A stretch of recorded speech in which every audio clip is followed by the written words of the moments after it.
Welcome to Draw This. In this episode, I'm going to draw a fried egg. I'll use Corel Painter 2015 today for this painting.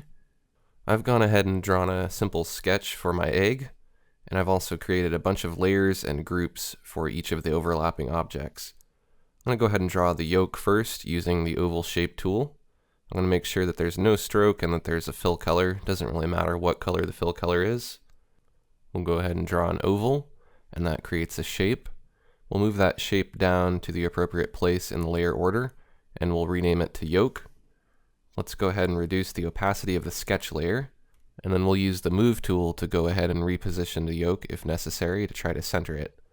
Next, I'll select the white arrow tool, which will let me manipulate some of the anchor points on this vector shape. I'm going to use the arrow keys to go ahead and nudge this up on the top, and then I'll select the bottom node and I'll nudge that up as well. So we want it to be kind of flat on the bottom and kind of arched on the top.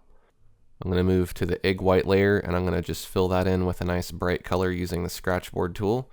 I just paint right around the edges, and then I can fill in the center using the paint bucket tool. Make sure there aren't any gaps or your paint will go outside. I'm going to create a new layer for fringe and use the scratchboard tool to go ahead and fill that in. These are two kind of overlapping shapes, so I'm putting them on separate layers. I'll go ahead and use the paint bucket to fill that in, just like I did with the previous layer.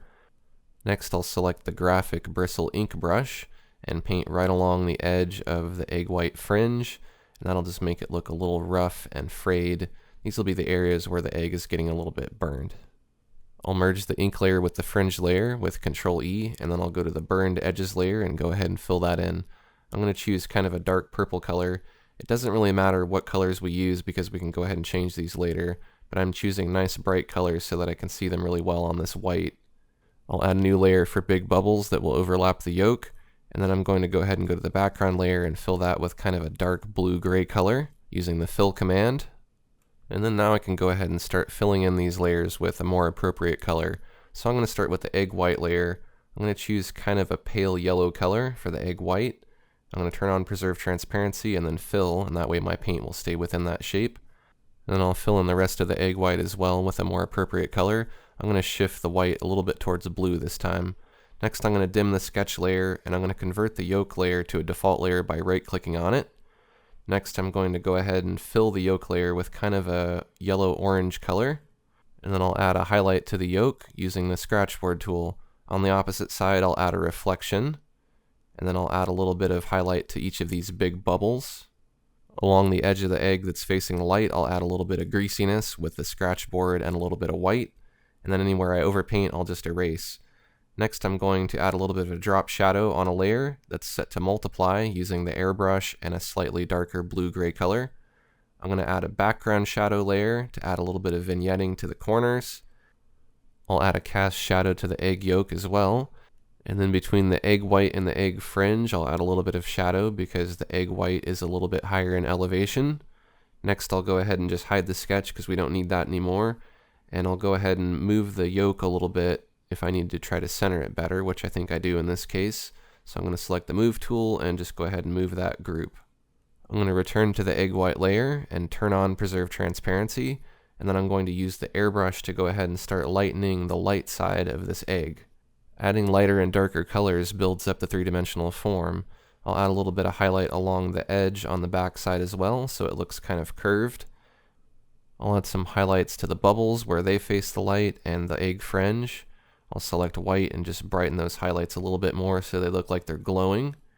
Next, I'm going to sample the shadow color by holding Alt, and then I'm going to go ahead and paint in a little bit of a flat edge on the far side of this egg white. And then throughout the egg white, I'll add some little dents and shadows here and there.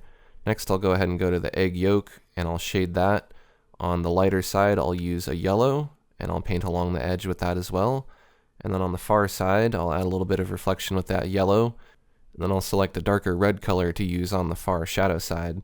I'll add a little bit of white in there too, as well as some environment colors. I'll move over to the yolk highlight layer and do a little work on that by tinting it a little more yellow and breaking it up with a few more colors. I'm going to make it a screen composite method so that I can blur it a little bit with diffuse blur just to blend it into the yolk and make it look a little more natural. Make sure preserve transparency is turned off while you're doing this, and just blend lightly. Anywhere where you want to try to erase it, blend with firmer pressure. Now the edges of these layers are a bit too sharp, so what we're going to do is we're just going to blur each of these layers using Effects, Focus, Soften, and a setting of 8.5 works for this, but you can choose whatever you want. Just don't make it too blurry. Basically, we just want to soften the edges of these main layers. Next, I'm going to go to the Burned Edges layer, turn on Preserve Transparency, select the airbrush, and I'm going to add some lighter and darker browns to this to try to make it look like it's kind of burnt and crispy. I'll select the sponge and paint with the sponge, and that'll really make it look burned if I use a dark gray color. I'll go ahead and fray this a little bit with a Distorto brush. I'm going to turn off Preserve Transparency and just paint along the edge to make it look a little more jagged and crispy. I'm going to select the Detail Oils brush and turn on Preserve Transparency, and then go ahead and add a few little highlights here and there. I'll add some tiny bubbles to the Yolk Bubbles layer. Make sure Preserve Transparency is turned off anytime you want to paint on a new layer. And then I'll dim the opacity of the bubbles layer so that they blend into the yolk a little bit better. Sometimes subtle is better. I'll add a few more little dots here and there for some smaller bubbles. Then I'll start adding some bubbles to the egg white. First I'll start with these dark spots, and then I'll add a few highlights to them and paint around the edges so that they look like little holes in the egg yolk. And if you want to speed up this process, you can actually duplicate this layer by holding Alt and dragging with the Move tool. That'll create a duplicate. And then you can choose Edit Free Transform if you want to scale them down or manipulate them. I'll create one more duplicate, and then we'll look at another way to do this. I'm going to go ahead and dim the opacity of those layers, and then I'm going to select one of my image hose nozzles called Relief Blobs. You'll want to use the Linear Size P Angle D brush, and depending on the direction that you make your brush stroke, that'll change the direction of the light on the relief blob. So basically, if you paint one way, you'll have the light on one side, and if you paint the other direction, you'll have the light on the other side. So you'll want to go between painting in one direction and the other direction. That'll give you a nice variety of dents and bubbles. Go ahead and dim the opacity of those layers and add more layers as needed. But basically, you just kind of want to paint spontaneously here and there and just keep adding layers. Don't worry about going too overboard because you can always blend away some of the detail later. Let's go ahead and move that layer underneath the egg white, but still keep it on top of the egg fringe. And I'm going to create a new screen layer. This will allow me to create some little blob-shaped highlights. I'm going to keep these concentrated on the light side of the egg and try to just keep them kind of on the edge where they face towards the light. I'm going to go ahead and repeat that same process with a multiply layer, and this will kind of make little dents here and there. So you'll see that you can get a lot of action out of this same brush depending on which composite method you use. I'm going to merge those layers with the egg fringe layer and then use the diffuse blur to blend away a little bit of that detail here and there, but try to keep a nice balance of sharp and smooth. Next I'll merge the entire egg white group, and then I'll use the diffuse blur blender to go ahead and blend away some of the edge where the egg white meets the egg fringe. So now we're kind of fusing these two layers together visually. I'm going to add a little bit of edge highlight here and there using the airbrush, just to kind of set the edge apart a little bit, and again it helps it look kind of rounded. I'm going to create a new layer for yolk reflection, and this will be the yolk color reflecting off of the egg white surface. I'll make this a multiply composite method, sample that orange yellow color, and then use the airbrush to go ahead and paint in a little bit of that tint here and there. I'll also add some blue tint here and there. Next I'm going to go ahead and merge the egg white layers and merge the yolk layers. And then I'll go ahead and just clean this up here and there and add a few more details just to polish it up and make it look a little more realistic.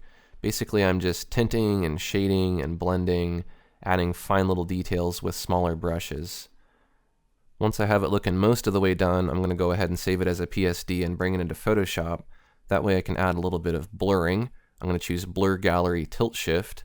I'm going to center the blur right on the egg yolk. I can control the fade of this blur using these guides, and then I'll add some effects just to kind of make this look a little more interesting. I'm going to add levels to kind of punch up the color a little bit, and then add a color balance for a warm and cool color, and then mask them out a little bit so there's a fade from warm to cool. Then I'll go ahead and flatten the image and bring it back into Painter. Next I'll go ahead and use Distorto to fray the edges of the egg a little bit. That just adds a little bit of detail. If you do this in the out of focus areas, make sure that you blur those edges a little bit. I'm going to add a few fine highlights here and there and blend a little bit more.